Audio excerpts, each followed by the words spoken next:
అయోధ్య ఫైజాబాద్ జిల్లా లక్నోకు 134 కిలోమీటర్ల దూరంలో ఉన్నది. సరయూ నది ఒడ్డున ఉన్న అయోధ్య రామాయణంలో మహావీరుడైన రాముని జన్మస్థలముగా చెప్పబడినది. ఈ చిన్న యాత్రికుల పట్టణంలోని డజన్ల కొద్దీ దేవాలయాలు అతని జన్మని స్మరించుకుంటుంటాయి.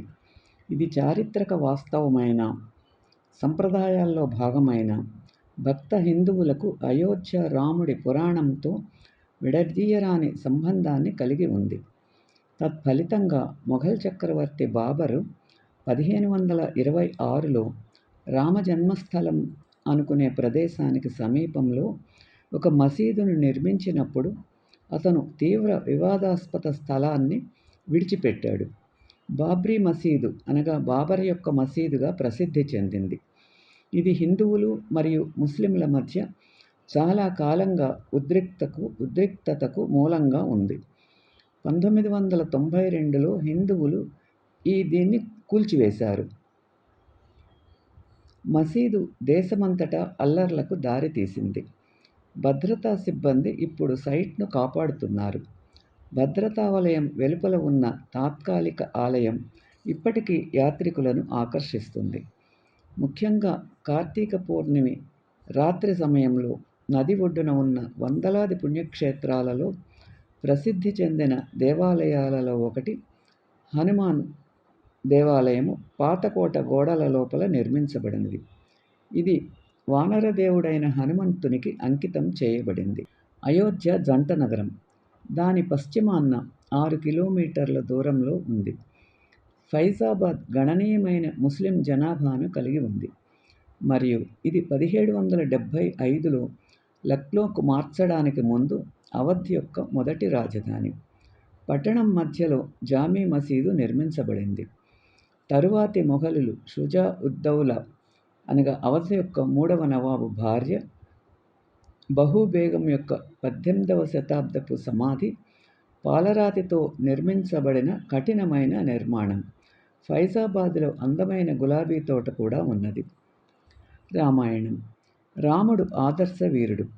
అతని సవతి తల్లి కుట్రతో అయోధ్య రాజ్యము నుండి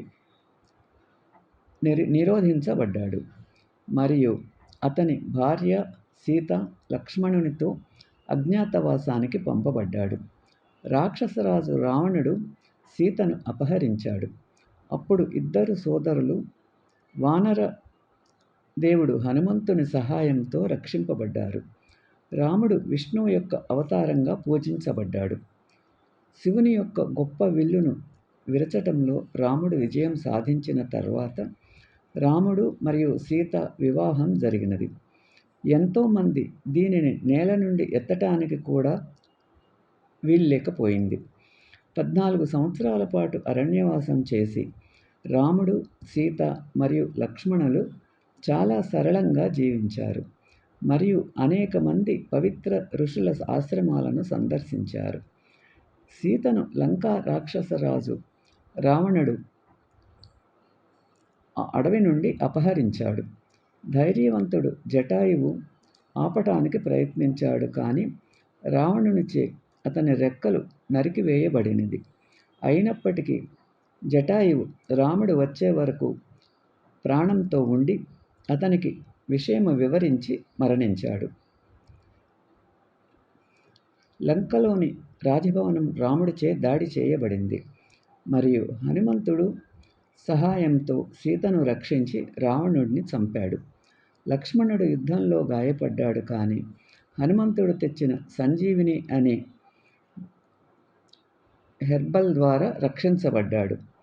అయోధ్యకు రాముడి విజయవంతమైన పునరాగమాన్ని పండుగ దీపావళిలో జరుపుకుంటారు. ఇది చెడుపై మంచి సాధించిన విజయాన్ని సూచిస్తుంది. ఇటీవలి కాలంలో మన దేశ ప్రధాని మోడీ గారి చొరవతో 500 సంవత్సరాల తరువాత రామమందిరం నిర్మించి బాలరాముణ్ణి ప్రతిష్ఠించి ప్రజలు వీక్షించటానికి అనువుగా అందుబాటులోనికి తీసుకువచ్చారు. జై శ్రీరామ్.